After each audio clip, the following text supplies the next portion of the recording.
Disculpe, estoy buscando desde el librero. ¡Sigue! ¡Capitán Nemo! El mundo no precisa de nuevos continentes, sino de hombres nuevos. Beneficio reprochado, ofensa hecha. Uno para todos y todos para uno.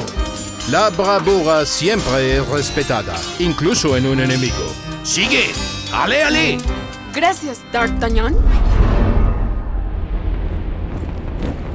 Nada era del individuo, a no ser unos cuantos centímetros cúbicos dentro de su cráneo. El Gran Hermano es la concreción de que el partido se presenta al mundo. Su función es actuar como punta de mira para todo. ¡Sigue ahora que puedes!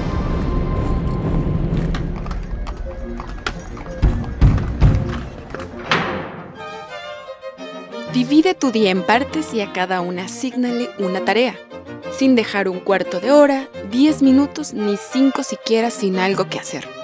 Cuando sea así, observarás que no necesitas compañía, conversación ni simpatía de nadie y lograrás vivir con la independencia que todo ser humano debe aspirar. Gracias, señorita Jane Eyre. Sigue leyendo, sigue escuchando. Esto es Desde el Librero, un podcast de Librerías Gandhi. Bienvenidos, queridos lectores.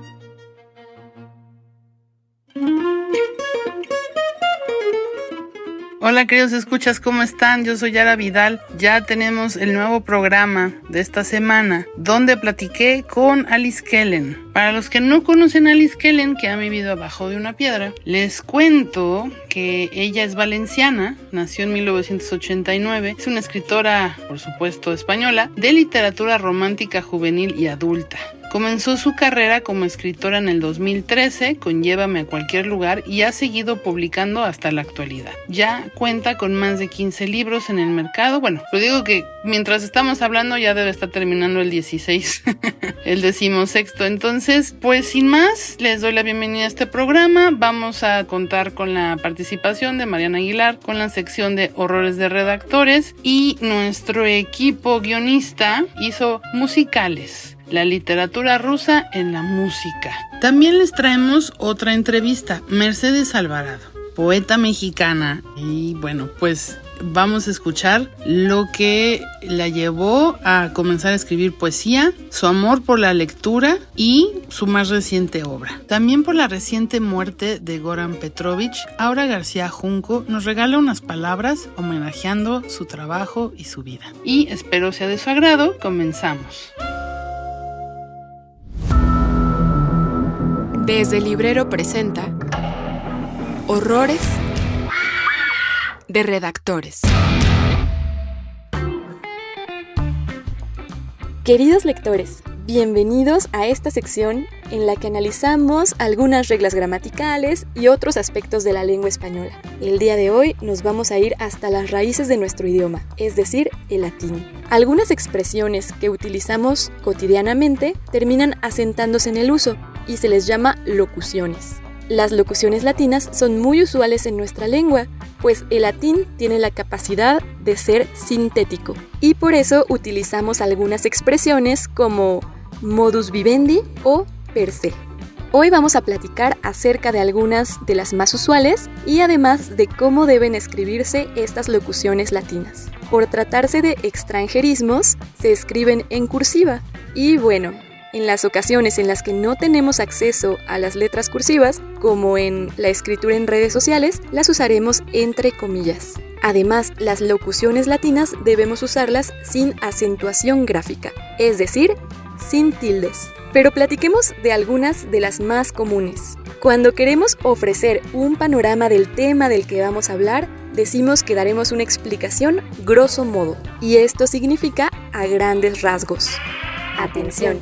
La forma correcta es grosso modo, no a grosso modo.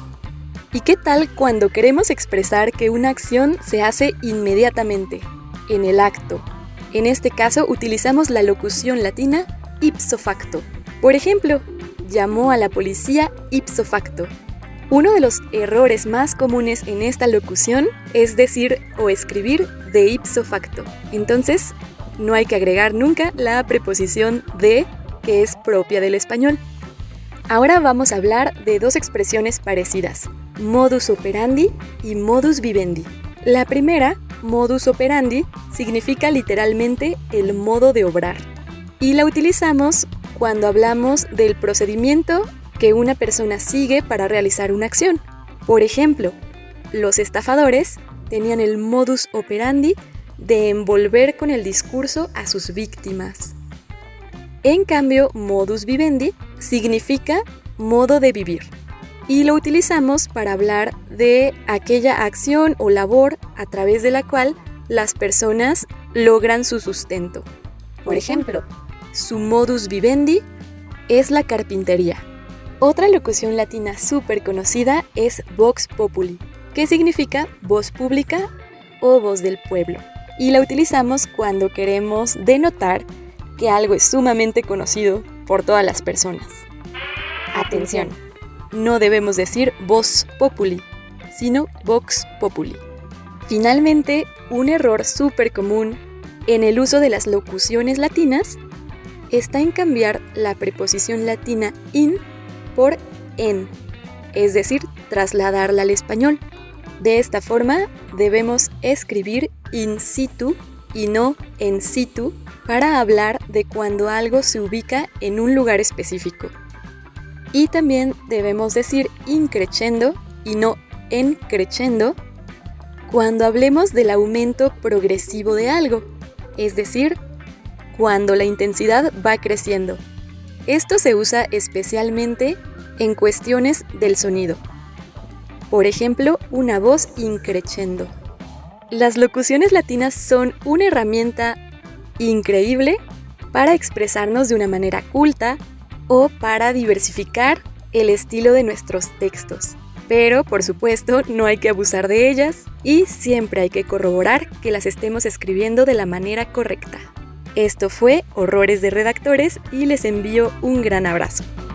Y ahora, la entrevista con Alice Kellen. Pues quisiéramos empezar por la teoría de los archipiélagos. Vale. Nos conmueve mucho la historia de la experiencia de un adulto mayor. Empezando por eso, no son personajes muy comunes o que son un poco descartados de repente en la literatura. ¿Cómo empezó esto para ti? ¿Cómo nació tu protagonista? Sí, la verdad es que primero me imaginé al personaje con 70 y pico años.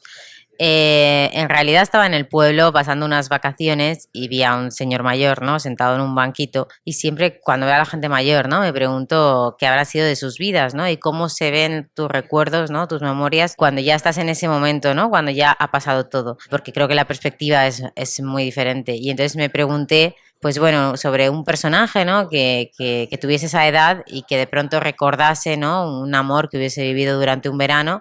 Y a partir de ahí ya fui hacia atrás y empecé a reconstruir la historia. Pero sí me gustó mucho hacer un personaje como Martín, en el sentido de que es un personaje que de entrada, pues él mismo dice, ¿no?, que es un poco anodino, que es un poco gris. Yo creo que el mundo está lleno de personajes, o sea, de personas como él, que la mayoría somos personas súper corrientes, súper normales, ¿no? No somos como los grandes protagonistas épicos, ¿no?, a veces de las historias. Y creo que también es bonito, ¿no?, que tuviese como su historia y su hueco. Y crees también por eso que conectó con tantos lectores, ¿no? Porque justo nos hace voltear a ver estamos viviendo nuestra propia historia, pero no tiene que ser un drama. Y las cosas que le pasan son cosas cotidianas, ¿no? Cualquiera podemos tener, pues no sé, nuestra vida, de pronto te vas un verano, conoces a alguien con quien conectas, son cosas muy normales, no es algo grandilocuente ni nada del otro mundo, ¿no? Pero yo creo que al final es las cosas que nos remueven porque nos vemos reflejados un poco como pequeños espejos, ¿no? Y si no te ves reflejado porque no te ha pasado, ¿no?, que también es probable, puedes empatizar, ¿no? Que yo creo que es la magia de los libros, es que puedas vivir muchas vidas y que tengas la capacidad de empatizar y de ponerte en otras pieles y de comprenderlas, ¿no? Incluso cuando a veces no estás de acuerdo con algo, ¿no?, que puedas aún así entenderlo. Claro. Sí, no queremos revelar demasiado de la historia, pero Martín tiene un secreto que lo hace volver a Valencia. ¿Nos podrías contar un poquito de esta historia de amor prohibido para aquella época? Sí, es una historia de amor a dos tiempos. Digamos que el Martín actual tiene en torno a 70 años y vuelve a un pueblecito donde él pasó un verano cuando era joven, cuando tenía 34 años, que se fue a escribir una enciclopedia, un encargo de trabajo que tenía, entonces se fue a ese pueblo y en ese pueblo conoció al otro personaje, a Isaac.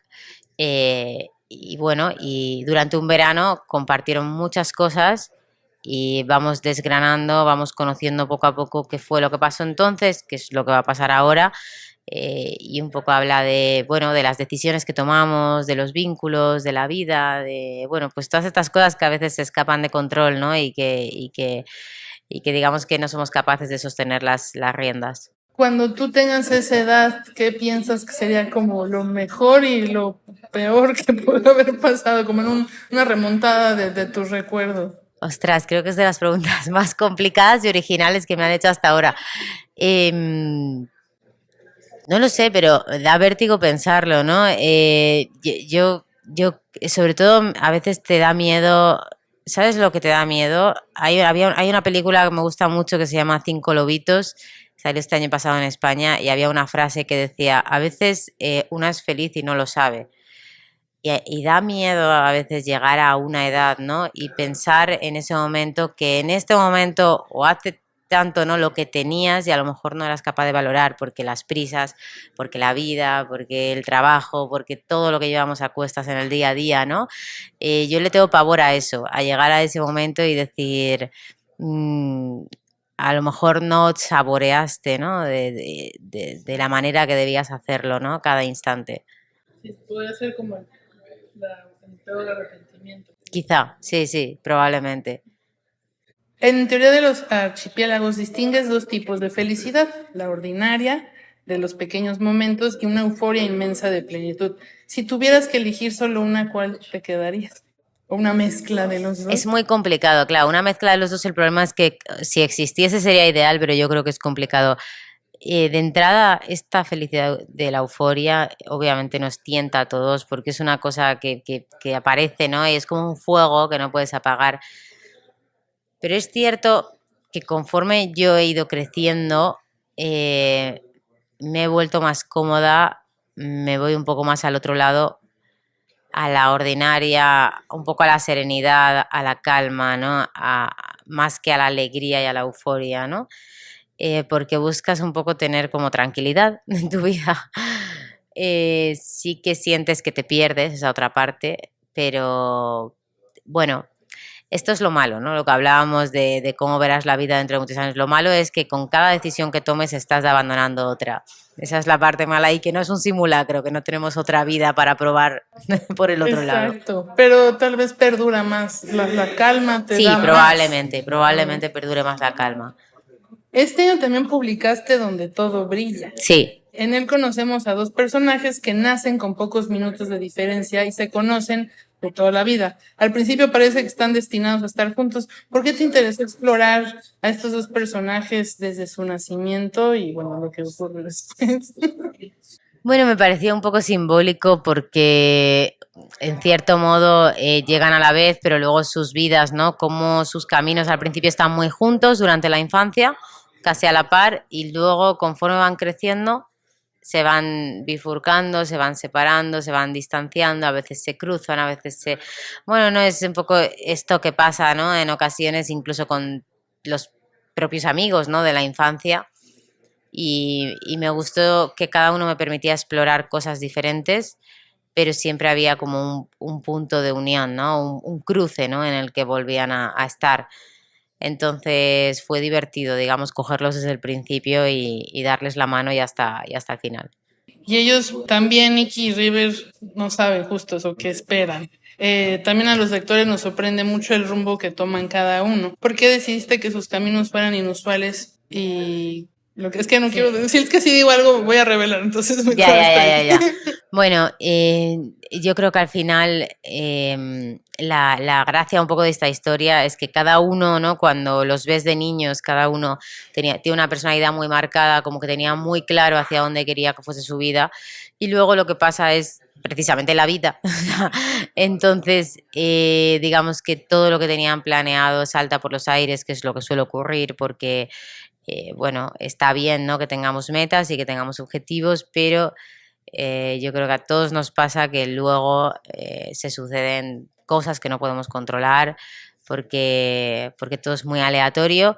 Entonces, ¿de qué manera gestiona cada uno lo que les ocurre y cómo encuentran, cómo a pesar de todo consiguen encontrar su lugar en el mundo, que yo creo que es un poco lo que todos intentamos, ¿no? Como nuestro pequeño nidito en el que poder ser y poder estar, ¿no? Y parece fácil, pero realmente es un reto, ¿no? Yo creo llegar ahí. Exactamente. Y en esta novela vemos un trabajo coral bastante interesante. Podemos ver las vidas de bastantes personajes. ¿Qué fue un reto para ti meterte en Sí. tantas personalidades de alguna forma? Sí, yo creo que el reto de la novela es precisamente ese, ¿no? Que al final son mucho, o sea, cronológicamente es una novela en la que pasan muchos años, que hay muchos puntos de vista, hay muchos personajes que todos tenían un poco que ir a la par, ¿no? Y no dejarme a ninguno por el camino, ¿no? Y que fuesen evolucionando juntos,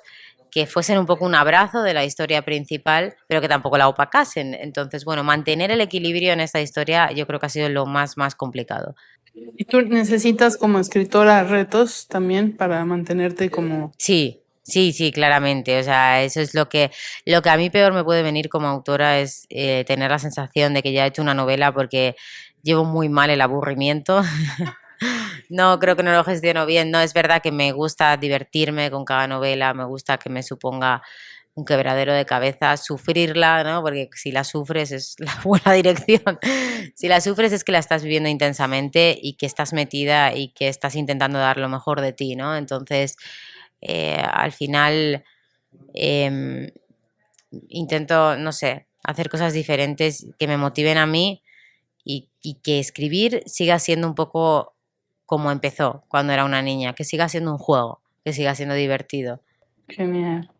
Y por último, ¿cómo gestionas tu público por todo el mundo que tienes y qué te dejan en especial los lectores mexicanos?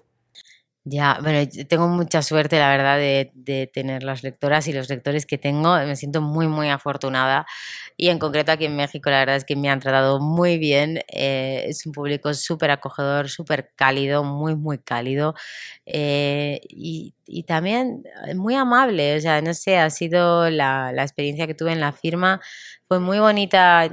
Todos empatizaron mucho y entendieron las esperas, las colas, nadie se quejó, ¿no? Al final, la verdad que sales de ahí cargadísima de energía y con muchísimas ganas de escribir. Maravilloso. Muchísimas gracias. A ti, un placer. Lee Más es la revista oficial de Librerías Gandhi, la cual la puedes adquirir en todas nuestras librerías a nivel nacional. No te olvides además que si ese mes se te fue comprar un número o quieres otro ejemplar, puedes ingresar en revistalemas.mx o gandhi.com.mx para adquirir los números anteriores por 25 pesitos. En 2009, una revista recién nacida, con portada de Marilyn Monroe, salió de la imprenta por primera vez. Han pasado 15 años de libros, entrevistas, encuentros, arte, cultura e historia. Esta es la única publicación de divulgación cultural en México que ha creado una red con las casas editoriales alrededor del mundo para ofrecer a nuestros lectores novedades literarias y entrevistas internacionales. Así que brindemos por muchos años de Lee Más, para que lectores, editores y escritores continuemos con este diálogo infinito. Durante estos 15 años, el equipo de Lee Más hemos descubierto nuestra verdadera vocación. Nunca se ha tratado de enseñar desde una posición de superioridad, sino de compartir lo que amamos, la chispa de autenticidad que encontramos en cada historia. Por eso, elegimos la compasión como tema para festejar nuestro aniversario, pues la bondad, transformada en identificación con los demás, nos ha guiado para no perder el rumbo y para hablar de los temas que valen la pena. En este número especial de aniversario, exploramos la compasión en la literatura, el arte y el cine de la mano de José Luis Trueba Lara, Aura Cruz Aburto, Mariana García Luna, Erles Velasco, Gilberto Díaz y Mariana Aguilar. Además, entrevistamos al escritor Julio Rojas, que nos ofreció sus hipótesis acerca de cómo recuperar la humanidad que nos queda. Fernando Hernández Urías escribió acerca de una serie que nos encanta por su propuesta de cambiar al mundo a través de la bondad, Ted Lasso. Incluimos además un póster de nuestro querido Alejandro Magallanes por nuestro cumple y una portada doble con nuestra querida Marilyn y su fiel amigo Drew. No nos queda sino agradecer a nuestros colaboradores, a las personas que han formado parte de este equipo en cada etapa, a los directivos de Gandhi, por creer en nosotros, y a nuestros amados lectores, por supuesto que también. Sin todos ustedes, este proyecto no sería posible.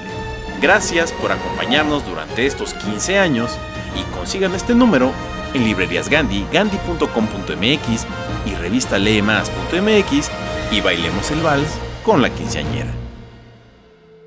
A continuación vamos a escuchar a Aura García Junco recordar a Goran Petrovich. Queridos míos, no lloren, recuerden. Adiós a Goran Petrovich. Una revelación tiene la forma de un detalle insignificante que en una especie de quiebre metafísico arroja por primera vez un sentido. Lo primero que se requiere es que miremos con detenimiento algo que podría pasar desapercibido en la vorágine de la cotidianidad. El arte en sus mejores momentos adquiere el estatus de revelación. El arte es a la vez una sorpresa para quien lo crea y una invitación a la maravilla para quien lo experimenta.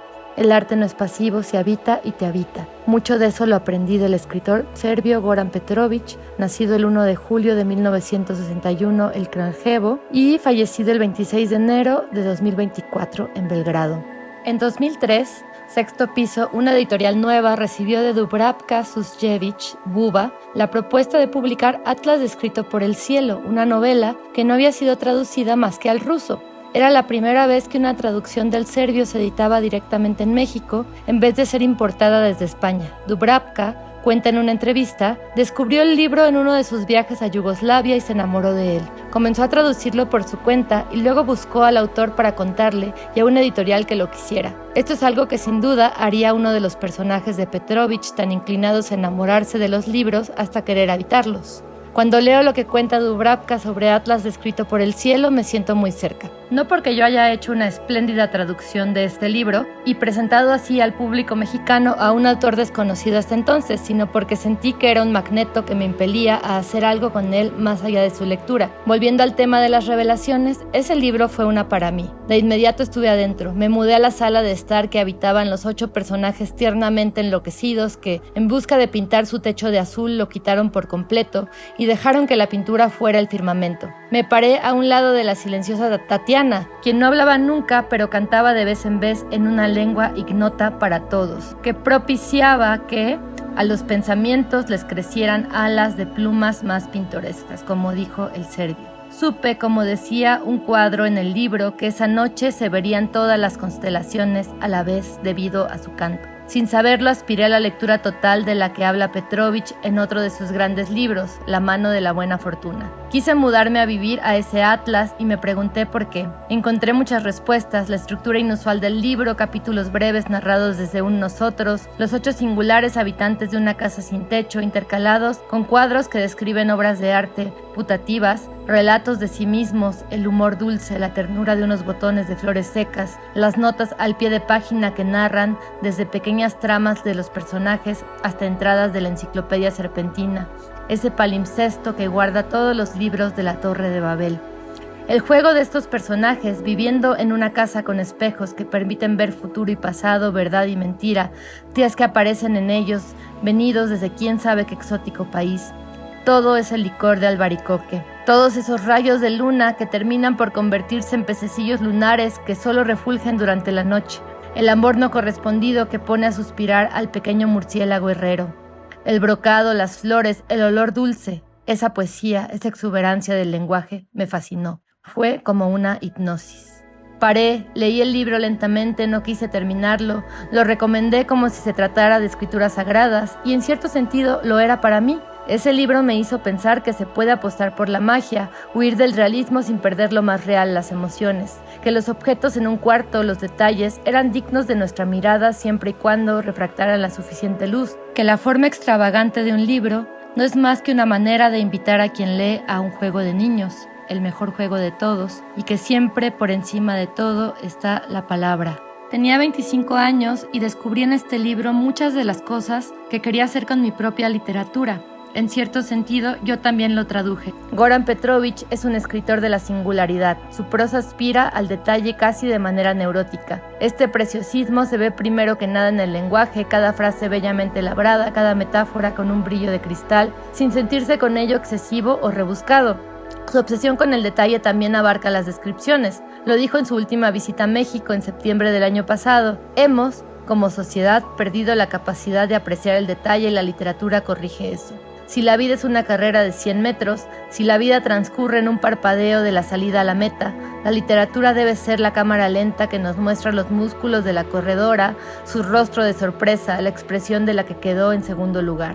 Así sus libros invitan a vivir la sensorialidad al lado de los personajes entrañables. La mano de la buena fortuna va incluso más allá, con su idea de la lectura total. Los personajes entran literalmente en lo que leen y se encuentran con otros lectores y lectoras que están leyendo el mismo texto al mismo tiempo. Pueden, al estar en este viaje, ver otros aspectos en el espacio del libro, e incluso más. Adam Lozavich, el joven corrector de estilo que arranca la novela, encuentra ahí la atención a la naturaleza que no tiene en su vida cotidiana. Encuentra también el amor de una joven, Yelena, en los jardines de un libro. Al poner a los personajes en la posición de habitantes en un libro dentro de un libro, te invita a que hagas lo mismo y a que mires de nuevo la manera en que el mundo al interior del papel se desenvuelve ante tus ojos. Invita a la revelación cotidiana, pero también a la observación lenta del arte. En el Zócalo en 2016, Petrovich dijo también que la literatura es el borde de la gran alfombra que es la humanidad y que ese borde, aunque ínfimo, evita que se deshilache. No sé si estoy de acuerdo con esto último, el mundo se está deshilachando sin control, pero de lo que más habla es de una apuesta total a los libros como un elemento imprescindible y único de la existencia. Petrovich no escribía para dar mensajes ni para convencer de nada más allá de la belleza y el amor. Sus libros son multiformes y polifónicos. En ellos desfilan los siglos y las culturas más distantes y a menudo brincan de un lado a otro. Es una lástima que su proyecto en curso de 10 libros que llevaba 23 años preparando se haya visto truncado por su muerte, pero como él mismo dice en su atlas, queridos míos, no lloren, recuerden. Y sus lectores y lectoras lo recordaremos con cariño, bebiendo licor de albaricoque bajo un techo pintado de cielo. La silenciosa Tatiana ya le canta en otro lugar. Hoy, en Breviario Cultural, te presentamos Musicales, la literatura rusa en la música. Please allow me to introduce myself. I'm a man of wealth and taste. I've been around for a long, long year. Stole many a man's soul of faith. Hay muchas historias clásicas de la literatura que han cruzado de un arte al otro para convertirse en música. De eso hablaremos el día de hoy. Abriendo con Sympathy for the Devil, un clásico de los Rolling Stones que le da voz al diablo que le ofrece un trato a Margarita en El Maestro y Margarita, la obra maestra de Bulgakov. Además, en una entrevista, Mick Jagger confesó que también tiene un poco de inspiración en Baudelaire.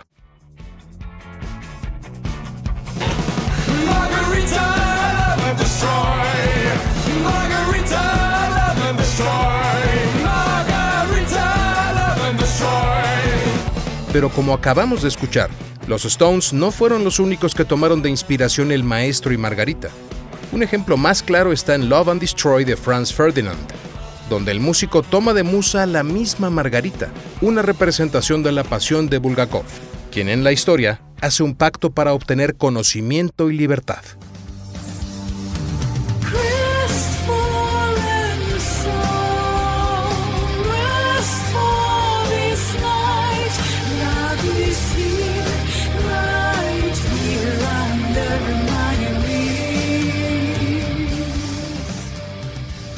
La banda finlandesa Nightwish también tomó de inspiración un libro ruso para su canción White Knight Fantasy.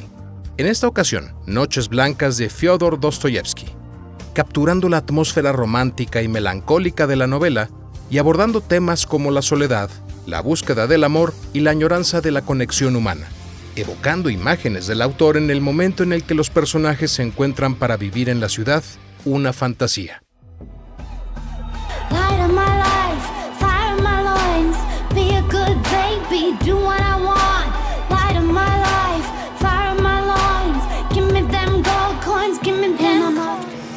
un libro que fue constante inspiración en su disco Born to Die del 2012, donde tiene una canción con el mismo nombre que la obra. Además, hace una cita al inicio de la novela en Off the Races, que en traducción vendría diciendo Luz de mi vida, fuego de mis entrañas, donde Nabokov hace referencia al pecado del personaje principal al enamorarse de Lolita. Estos son solo algunos ejemplos de cómo la literatura rusa ha inspirado a diversos artistas en el mundo musical.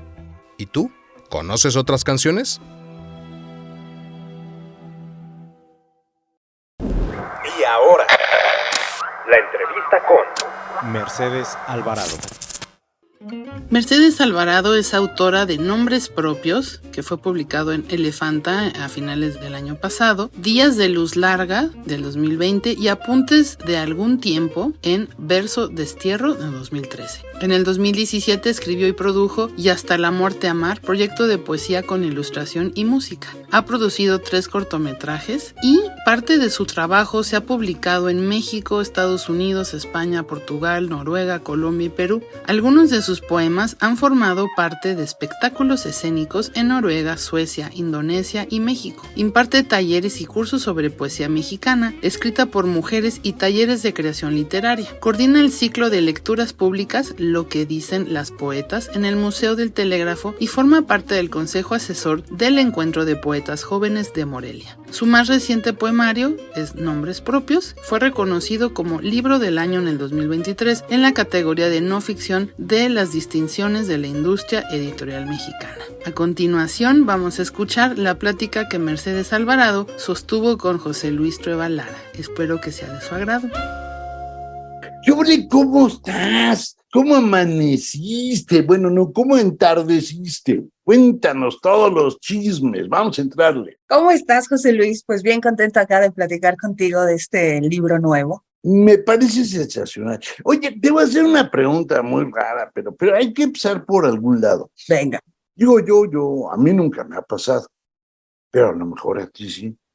¿Cómo es que una persona amanece un día, así te estiras en la cama, sabroso, y de repente, ¡toing!, te cae la idea de amanecer con unas ganas, pero incontenibles, de volverme poeta? ¿Cómo se decide eso? O sea, no sé si me explico. Yo me levanto con ganas de seguir durmiendo, de tomarme un café, pero con ganas de ser poeta o dramaturgo o jugador de ping pong. No, pero poeta, ¿cómo es que alguien decide eso?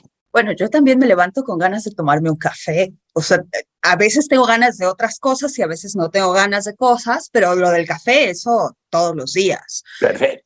No sé, o sea, yo no creo que haya habido un día en el que yo dije, siento un ímpetu de ser poeta así de la noche a la mañana. No, creo que más bien es una consecuencia. Lo que pasa es que en casa había muchos libros, siempre hubo muchos libros. Yo tuve abuelos muy lectores, que además hacían como un trabajo de curaduría padrísimo, porque el abuelo se leía los libros antes de dárnoslos. Y así él ya sabía de qué iba y los platicaba contigo. Y entonces, ese ser lectora durante muchos años, sí, maravilloso. Mi abuelo era un gran lector y promotor de la lectura. Y ese leer durante muchos años, eventualmente tuvo como consecuencia el decir, pues yo también quiero hacer historias, ¿no? Y luego el día que descubrí la poesía, dije, yo no sabía que las palabras se pueden usar así, a ver cómo. Y creo que fue un poco por experimentación hasta que llegó un punto en el que ya estaba claro que era eso lo que quería hacer, que no era nada más un hobby. A ver, aquí vamos para atrás, te me estás escapando y no lo voy a permitir. A ver, vienes de una familia lectora, un abuelo que es un gran promotor de la lectura. ¿Qué leías? ¿Qué te atrapaba? ¿Qué te daba tu abuelo? Que parece que tenía buen tino, por lo menos se esforzaba por tenerlo. Pues mira, yo me acuerdo mucho de haber leído de niña Manolito Gafotas, que era un niño pues poco agraciado físicamente y con unos grandes lentes, que tenía muchas aventuras. Me acuerdo de Marco Polo, de La Perla Roja de Emilio Salgari, y luego ya llegamos al Quijote, ¿no? Cuando en algún momento en la escuela dijeron el Quijote y nos dieron, ya sabes, la versión resumida, y el abuelo dijo, no, a ver, o sea, esto sí como que hay que leerlo completo, y entonces me mandó su Quijote. Pero yo creo que esos son como los grandes libros de mi infancia, que tienen que ver con viajes y con cosas fuera de lo normal. Y esta lectura, poco a poco empiezas a escribir, y empezaste a escribir así, buscando o imitando. Muchos queríamos escribir como Borges. Yo me escribí unos cuentos borgianos que, de no ser porque eran igualitos a los de él, eran muy buenos. Sí, a mí lo que me gustaba era contar historias, pero luego te digo que llegó la poesía a mi vida, y además a mí el primer poema que me dio el abuelo, o el primer poema de mi vida en realidad, no era nada contemporáneo, era una cosa, era el Marqués de Santillana con las Cerradillas, ¿no? Es una cosa del siglo de oro español, no sé qué.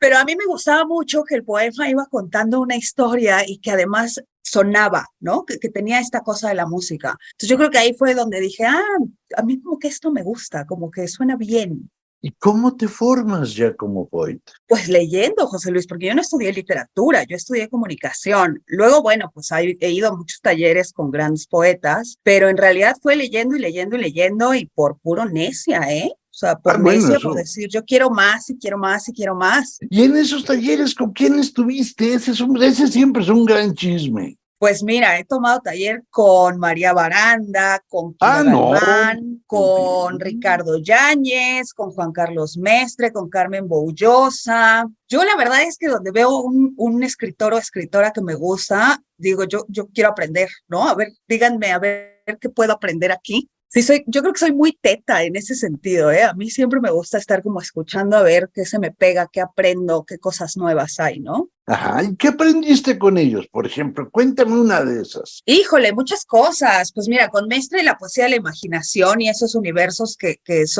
no es la línea de lo que yo escribo, yo soy más bien como de una línea muy aterrizada en lo realista, pero me gustan mucho las figuras que hace y cómo de pronto una libélula es una mariposa y hay un teléfono para llamar a la eternidad y de pronto el sastre de las bicicletas y de pronto, ¿no? Como bailando, eso me encanta. ¿Y con Carmen? Ay, con Carmen estuve una semana en un taller y yo creo que una cosa que dice Carmen, que a mí se me quedó muy grabada, es esto de la exactitud de las palabras, que la palabra tiene que ser muy fiel a lo que hay detrás, ¿no? Que me parece también un gran aprendizaje. Y no, la consistencia es crucial.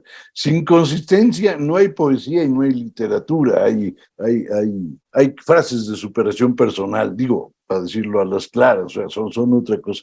Ahora entremos en nombres propios. Nombres propios, tú me dirás si estoy de acuerdo, creo que es un poemario que busca darle voz a los que apenas la tienen, a todas estas personas que padecen el luto que no puede terminar, el duelo que no se acaba, o que viven con una tumba que nomás es hoyo, para decirlo feíto, pero claro. ¿Cómo tienes el impulso para terminar esto? Que es un tema escalofriante. Es un tema terrible.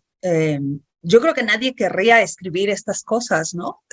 Ideal sería que no tuviéramos razones para escribir esta realidad, sin embargo, pues esa es la realidad.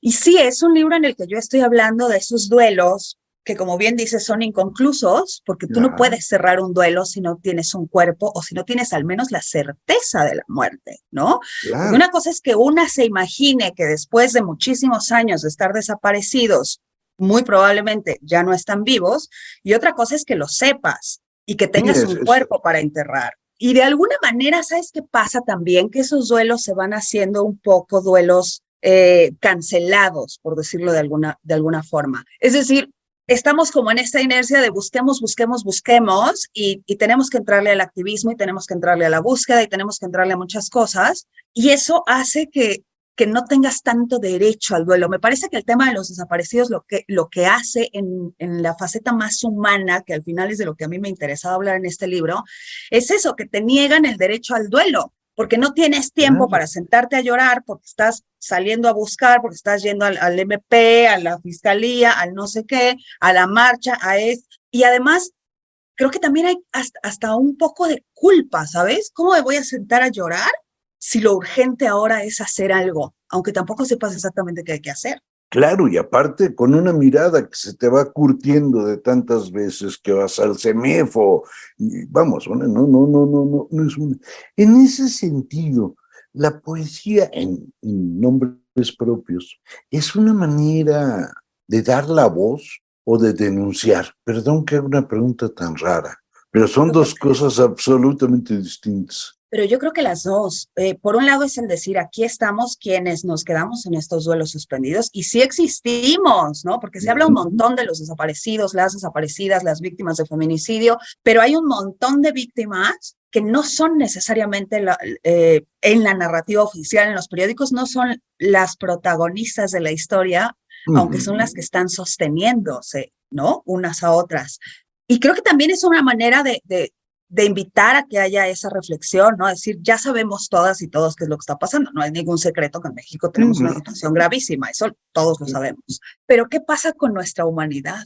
¿Qué pasa en el día a día, no? O sea, porque creo que se habla mucho del fenómeno social, que está muy bien, que es muy necesario, desde luego, pero quizá no estamos hablando lo suficiente de qué es lo que pasa con nosotros como seres humanos frente a ese dolor. Sí, lo tenemos claro en términos cuantitativos. En cualitativos, no. Y no solo no lo tenemos en términos cualitativos, sino que esos términos cualitativos dan terror. O sea, perdón que lo diga, decir hay 118,000 desaparecidos, el número es tan grande que los vuelve nada, los pulveriza. Pero no dejan de ser personas. Claro, pero yo soy la mamá de fulano o de fulana que tiene 6 años desaparecido.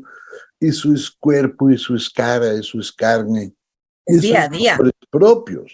Sí, de eso va el libro. Es día a día, es lo que tienes que hacer en tu vida para sentir menos angustia, para lidiar con el miedo, para seguir haciendo vida incluso, ¿no? Ahora, tú dices, hay 118,000 desaparecidos. Esa es una cifra oficial, ¿no? Que ya sabemos que las colectivas dicen que son 2 o 3 veces más. Ahora piensa, de esos 118,000, ¿cuántas personas están viviendo un duelo? Mira, si lo multiplicamos estilo INEGI, y estoy hablando en serio, multiplicas por 5. Es el número promedio de integrantes de una familia. Y súmale los amigos. Claro, o sea, eso es por la vía chaparrita, la cifra baja. Es decir, estás hablando de 1 millón de sufrientes por la cifra baja y con cifra oficial en el país es casi el 1% de la población. Yo creo que es mucho más, José Luis.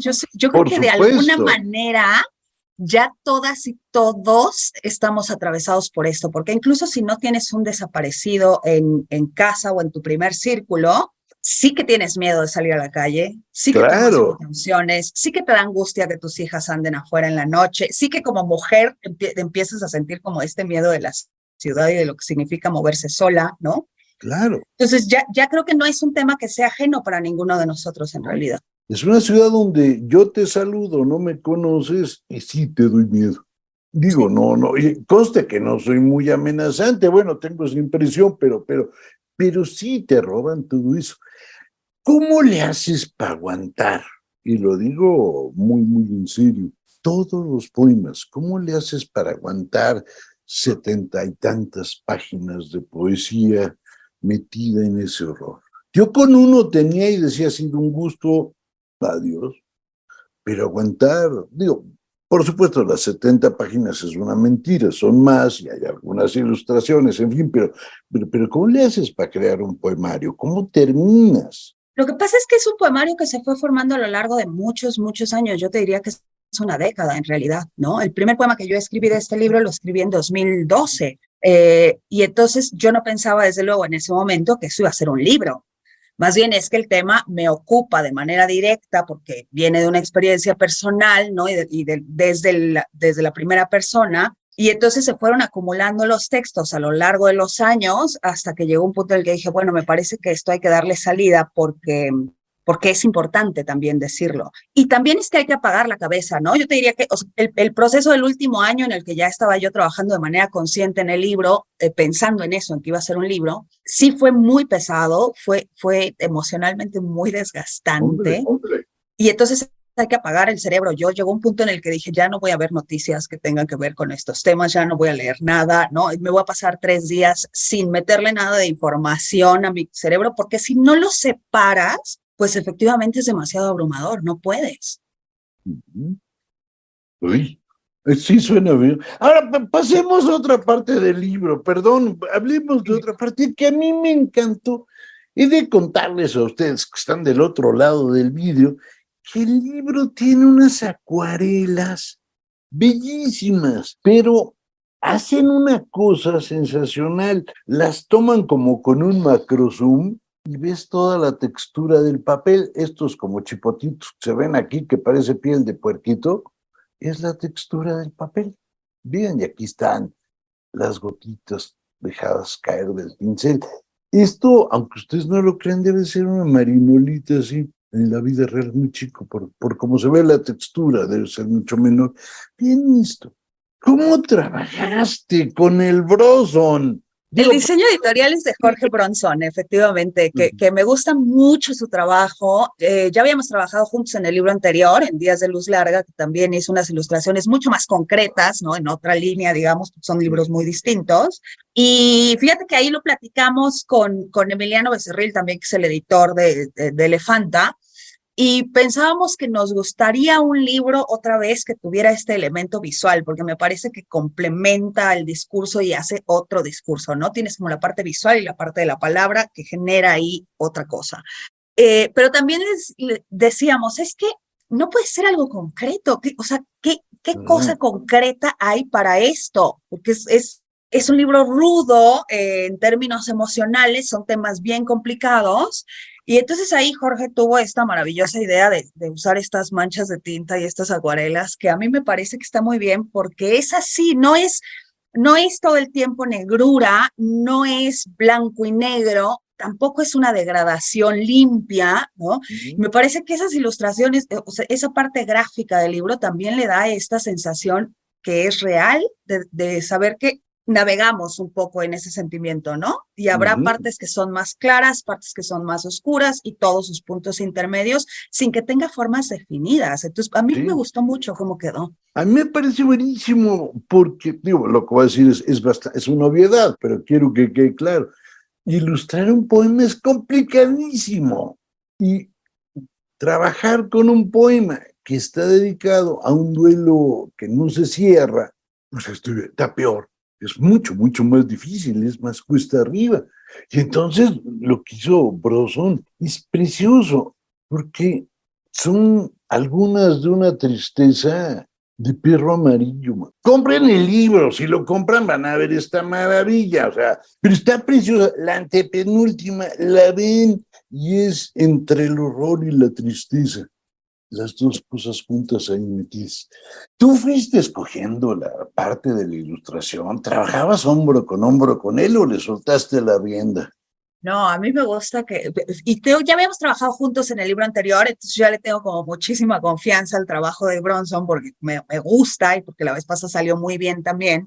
Y entonces yo creo que él ahí más bien se metió un clavado, ¿no? Y ya con todas estas conversaciones que habíamos tenido, y cuando a mí me lo mandaron, yo dije, sí, me encanta, perfecto, sí, totalmente, es por ahí.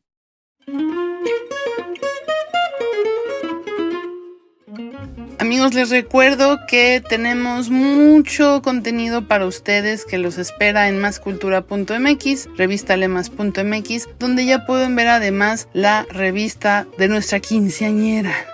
Son 15 años, comenzamos en el 2009 y estamos muy agradecidos por el tiempo que hemos compartido con ustedes y esperamos que sea de su agrado la portada doble. Es una portada que se completa al abrirla, ya verán, y pueden entrar en revistalemas.mx para ver la revista digital y ya la pueden encontrar en todas las librerías a nivel nacional. También pueden entrar en gandhi.com.mx y comprarla, que les llegue a su casa con sus libros. Y les tenemos una sorpresa, pero se las voy a contar la próxima semana. Estamos muy contentos, estamos de celebración y bueno, pues ya verán, mejor ya no les digo nada y los que quieran estar muy presentes, sigan nuestras redes en @revistalemas, donde les haremos el comunicado y también se los vendré a contar por aquí. Les mando un abrazo muy grande.